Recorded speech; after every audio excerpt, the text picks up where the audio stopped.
जय शिवराय भावांनो, स्वागत आहे आपल्या नवीन एका ब्लॉग मध्ये.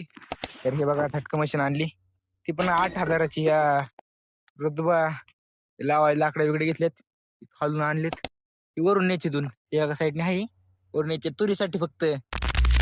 लागा डुकराला नादी म्हणावं. सांगतो मग झटका कसा असतो आपला. 8,000 घातले, दुगच घातलेत काय याला.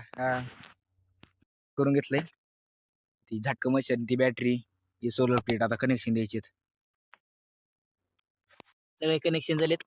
चार्जिंगला लागले, नात करते का तिकडे सोलर ठेवले उन्हात, भर उन्हात. त्याला कनेक्शन घेतलं. आता चालू खाली काही खटके जोडायचे राहिलेत, तार बीर वाढायचे. लई टेन्शन येईल, काम आहे आपल्याला, जायचंय. पक्कडन खटके तारण्या लाकडा लागून द्यावा नसते, नाही तर मग ती सगळी बॅटरी डाऊन होती. जेवढी चार्जिंग झाली त्यामुळं ती प्लॅस्टिकच्या खटक्यामुळे लांबून तार असते ना, त्यामुळे लाकडाला लागत नाही तार. सगळे खटके जोडून झालते. आता तारेचे बिंडल घेतला खांद्या उचलून, तर